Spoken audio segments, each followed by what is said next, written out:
One night, four young brothers were sleeping in their bedroom in their little house in Tennessee when they started to hear what sounded like a rat gnawing on one of their bedposts. So the two oldest brothers climbed out of their bed to go find this rat, but the second their feet touched the wooden floor, the gnawing sound stopped. The boys checked the room, they checked the bedposts, there was no sign of any rat, and so eventually the two oldest brothers just kind of shrugged it off and got back in bed.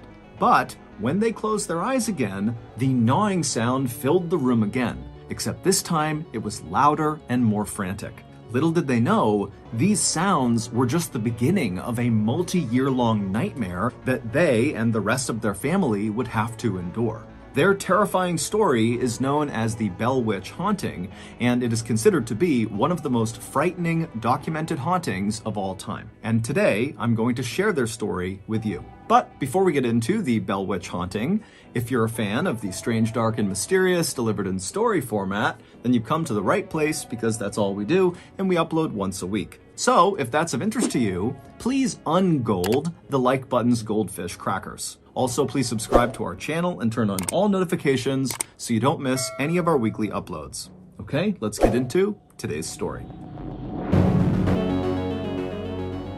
In 1804, a man named John Bell decided his farm in North Carolina was just too small for his growing family. So he, along with his wife Lucy and their 6 kids, packed all their belongings onto wagons and then traveled more than 600 miles west to this 1,000-acre patch along the Red River in northern Tennessee. The area they settled was known as Robertson County, and at the time, it was very rural and basically nobody lived there. And so the Bell family, when they arrived in Robertson County, fully expected to have to work with the few families that were there to build up the settlement. Basically, they wanted to build a town from scratch. But this was the kind of work that John Bell was born for. He was raised on a farm where he had a reputation for working extremely hard and never giving up. John was very generous and excellent at working with other people. In fact, when his family was still in North Carolina, John and his very gentle and sweet wife Lucy would open their door to anybody who needed a place to stay or a hot meal, and sometimes John would just give money to his neighbors when he felt like they were down on hard times. So, after arriving in Robertson County and after the Bell family had met their few neighbors, John Bell got right to work. First, he began clearing trees off of his land, and then with that lumber, he built a 1.5-story log house up on this hill not far from the Red River.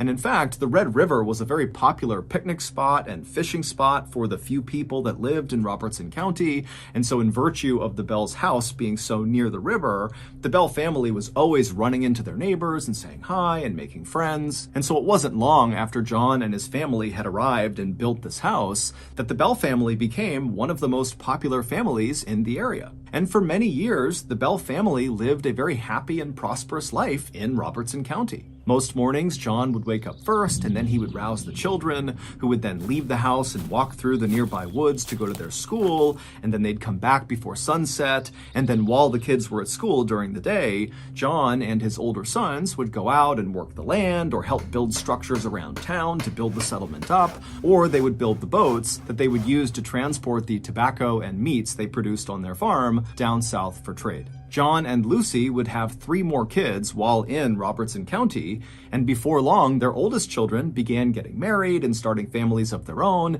and building their own houses nearby. But one summer day in 1817, so 13 years after the Bell family first arrived in Robertson County, John would have a very strange experience that at the time he would completely write off. But years later, they would look back and say, that's when it started. On that summer day in 1817, John was by himself. He was out walking through his cornfield near his house when he looked out and he saw this big dog just sitting in the middle of the cornfield. Now, there were lots of dogs around Robertson County, so it wasn't unusual to run into a dog while you were out and about. But there was something off about this dog.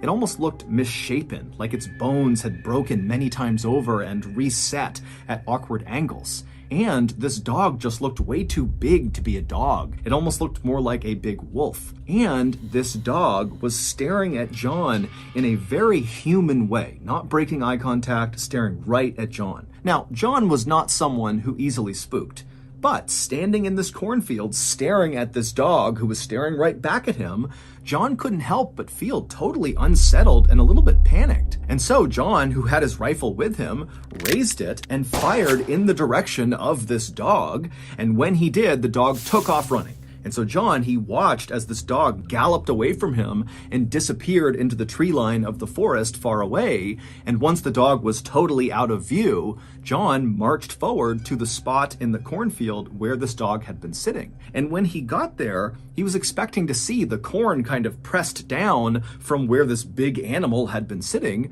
but it wasn't. There was no sign that any big creature had been sitting right there.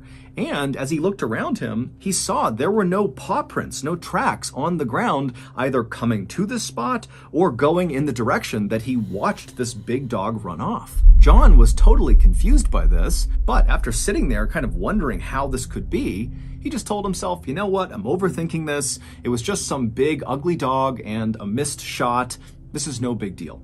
And so John promptly turned around and walked back to his house, forgetting all about the dog. But not long after John saw this dog in the cornfield, his family began experiencing other strange things back at their house. At night, after the Bell family had climbed into bed, they would start hearing a knocking sound on the side of their house.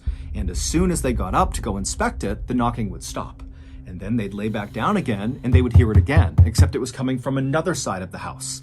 It was like there was someone or something outside of their house just kind of circling around them, periodically knocking on their walls. Now, John was convinced this was not the work of some animal. This was a person, a prankster, and they were hiding out in the woods somewhere.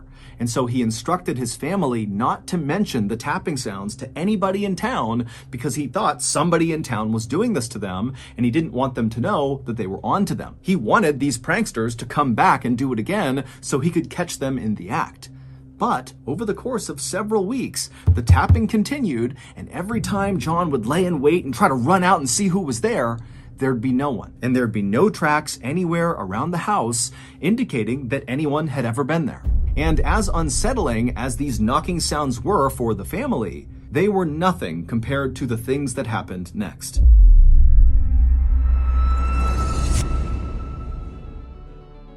My pet frog, Seagull Lung, is a huge fan of the strange, dark, and mysterious delivered in story format, and so for his birthday, which was last week, he asked me if I would take him on a special camping trip where all we did was sat around the fire and I just told crazy stories. And so of course I said, "Sure, Lung, I can do that for ya." And then, on his big day, Lungy came bounding down the stairs, all excited for his big camping trip. And I stopped him and I said, "Hold on a minute, Lung. Forget the camping trip. I got something even better for your birthday." And then, from behind my back, I presented a gift fit for the gods. Homemade fermented Norwegian lemming liver cakes with a side of koala stew. Now, I know what you're thinking. Wow. Lungy must have been so happy. But no, he wasn't. Turns out my gift was gross and way worse than a strange, dark, and mysterious themed camping trip. But there was a silver lining to this minor birthday snafu. After Lungy refused to eat my beautiful gift, I went online to try to figure out what Lungy would eat. And so I typed into Google, "Who has the best food in the world?" And 2 words popped up that changed my life. Hello Fresh. With HelloFresh, America's #1 meal kit, you can skip the grocery store and take control of your time and budget with delicious food delivered right to your door. With over 35 weekly recipes, they have the options you're looking for to help you achieve your New Year goals. Choose Calorie Smart or Carb Smart recipes, or even customize select meals by swapping proteins or sides, or upgrading your proteins, or adding a protein to a veggie dish. And with HelloFresh, you always get top quality. Their ingredients come from the farm to you in 7 days, so you literally are eating fresh. HelloFresh. So, if you're like me and you keep gifting your loved ones terrible exotic food dishes for their birthday, then you need to sign up for HelloFresh today. To do that, go to HelloFresh.com and use code MrBallin21 for 21 free meals and free shipping. Again, go to HelloFresh.com and use code MrBallin21 for 21 free meals and free shipping. Okay, back to the story.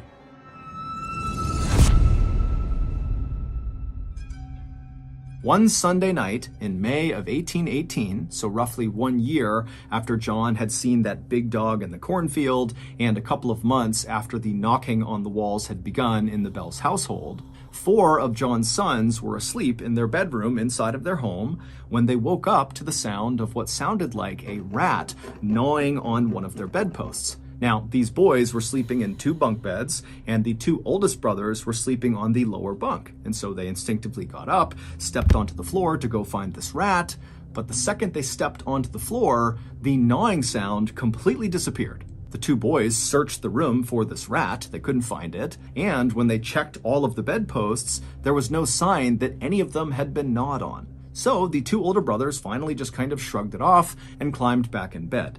The moment they closed their eyes, the gnawing sound began again. Except now it was louder and more frantic, like whatever was under there was desperately trying to chew through the wood of their beds. But again, when the 2 older brothers leapt out of their bed to go find whatever animal was doing this, the sound would completely stop and the room would go still. The boys searched the room again. There was no sign of any rat or any animal. There were no marks on the underside of their beds, and so they had no idea what to make of this. The gnawing sounds would continue all that night, making it nearly impossible for these boys to sleep, and it would happen again the next night the same way.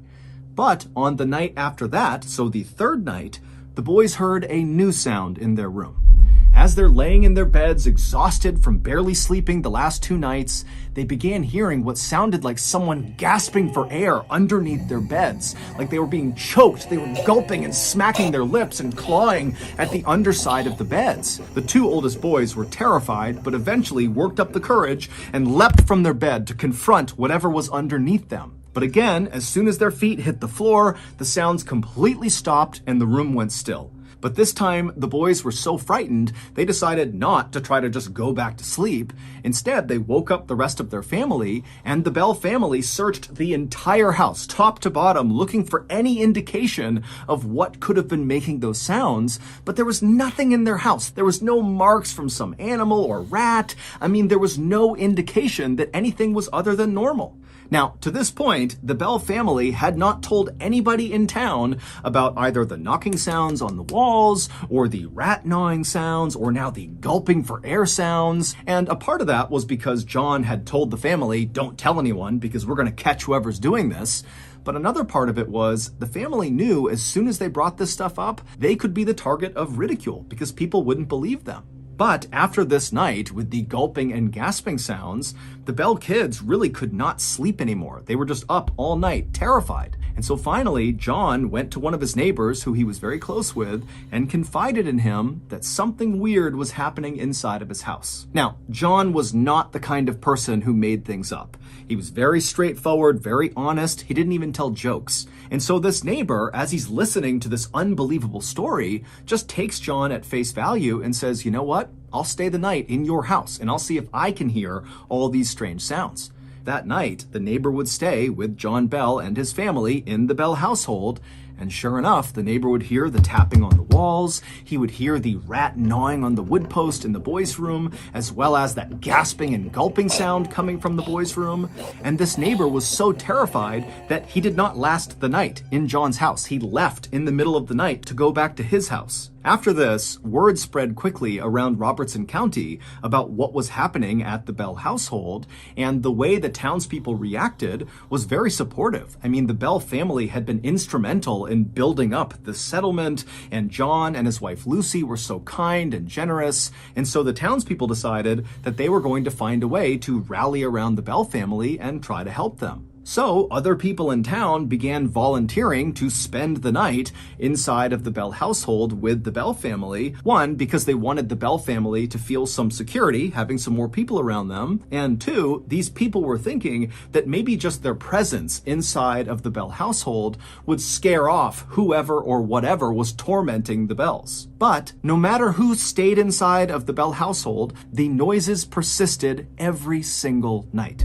townspeople came up with all sorts of explanations for what was happening to the Bell family, ranging from, John's youngest daughter must be behind this because she wants attention, or other people said maybe there's a family or an individual that hates the Bell family and they're targeting them and they're behind this. There was even a theory that someone in town had learned ventriloquism, which is a kind of performance where the ventriloquist throws their voice so it sounds like it's coming from somewhere else, not from their body. And so the idea was this ventriloquist was just a prankster and they were screwing with the Bell family. But the townspeople searched the Bell's house with the Bell family over and over again, and they never found any sign of what could be making these noises. The people in town even went so far as to have people watch each member of the Bell family as they slept at night to make sure none of them were responsible for these sounds. And sure enough, as the Bell family was being closely monitored,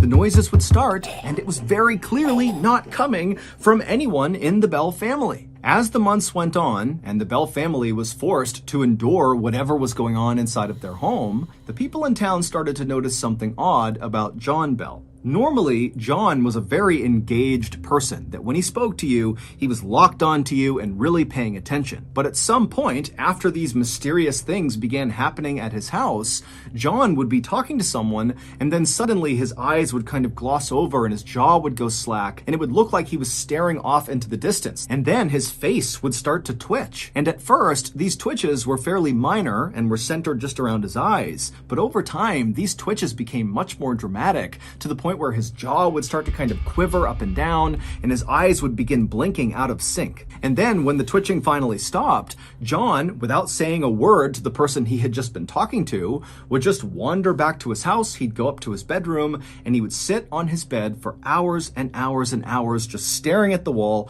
not eating, not drinking, not saying anything. The Bell family felt like they were hostages in their own home. They had no idea what was causing these things to happen or why they were happening, and they were all filled with this constant sense of dread. As for the townspeople, most of them had come to believe that whatever was happening to the Bell family was likely caused by their neighbor, Kate Batts. Kate was known to be very eccentric and kind of unpleasant, and she was known to be fairly unlucky because her husband had become disabled and her 3 kids had all died young. Kate also had this strange habit of using really big, complex words in her conversations, but she misused the words, and so everything she said kind of sounded off. Townspeople would talk about Kate Batts' witch, and they started referring to whatever was causing the strange phenomenon at the Bell household as just Kate. However, when Kate found out about this, she was totally offended and said she had nothing to do with whatever was happening to the Bells. By September of 1820, the terrifying happenings at the Bell household had been going on for 3 years, and somehow the Bell family had just learned to live with it. However, John Bell was not doing good.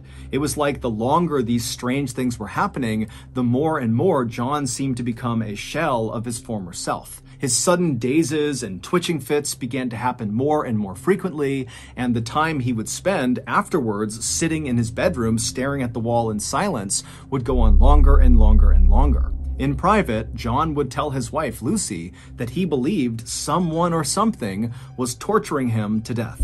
And then one day, as John was getting sicker and sicker, one of his daughters, Esther, left the house to go gather up some eggs in the hen house, which was across the lane from where the Bell house was. And so she left the house, she crossed over the road, she began walking up towards this hen house, and as she was walking, she heard what sounded like someone moving behind her. And so she turned around and she saw there was this woman dressed all in black with her head down, walking slowly down the road she had just walked on towards her house. So she's basically walking exactly where Esther had just come from, but Esther had not seen her until just now. So she wasn't really sure how this woman had arrived on the road, but Esther wasn't worried. She looked at this woman, she didn't recognize her, but just assumed she was somebody from town, and that was it. And so Esther turned away from this woman and walked the rest of the way up to the hen house. She went inside, she got the eggs in her basket, and then when she came back outside again and she was back on that road, now facing in the direction direction of her house, she saw this woman in black with her head down was still trudging along slowly, now much closer to the Bell household. And so Esther, she began walking down the road, looking at this woman, trying to figure out who she was. And as she got closer and closer, she recognized her as somebody from the village. This was a neighbor of hers.